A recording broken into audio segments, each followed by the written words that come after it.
पिछले जन्म में इनका नाम था वृंदा। क्या नाम था? आज भी इनको वृंदा कहा जाता है, वृंदावन। वृंदा मैया का विवाह हुआ असुरों के राजा जिनका नाम था, जिसका जलंधर। असुरों के राजा से विवाह होने के बाद भी मां वृंदा परम सती थी, पतिव्रता थी, भगवान की भक्त थी। परिणाम यह हुआ कि वृंदा जी के सतीत्व के कवच के कारण युद्ध में जलंधर को कोई नहीं मार पाया, भगवान शिव भी नहीं मार पाए। सभी देवता भगवान श्री हरि से प्रार्थना किए, प्रभु ये तो मर ही नहीं रहा है। भगवान ने कहा मैं कुछ करता हूं।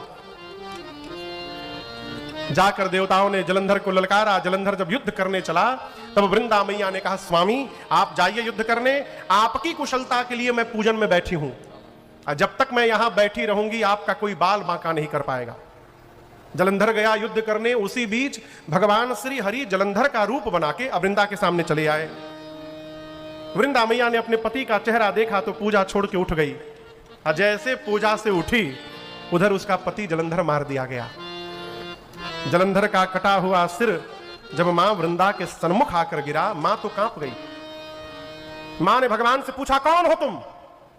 जब पूछा तो भगवान अपने रूप में प्रकट हो गए। वृंदा मैया ने कहा मैं आपको भगवान मानती थी और आपने मेरे साथ इतना बड़ा छल किया। शाप देती हूं, जिस प्रकार छल करके मेरे पति को आपने दूर किया, इसी प्रकार मेरा पति छल करके आपकी पत्नी को आपसे दूर करेगा। भगवान होकर आपने मुझे छला है, आप इस रूप में रहने लायक नहीं है। शाप देकर उसी समय वृंदा जी ने भगवान को पत्थर का बना दिया। वहीं पर पहली बार भगवान शालिग्राम भगवान बने, पहली बार। मैंने भगवान को श्राप मिला वह में थपरी। हाँ? भगवान जब पत्थर के बन गए अब तो हाहाकार मचा। लक्ष्मी जी देवता आदि सब गण आए, आकर वृंदा से प्रार्थना करने लगे सृष्टि समाप्त हो जाएगी, भगवान को पहले जैसा बनाइए। तब वृंदा जी ने फिर से भगवान को पहले जैसा बनाया और उसके बाद अपने शरीर को योगाग्नि से जलाकर मां वृंदा ने भस्म कर दिया। तब पहली बार वृंदा जी के शरीर के राख से ये तुलसी जी का विरवा प्रकट हुआ वहां पर पहली बार।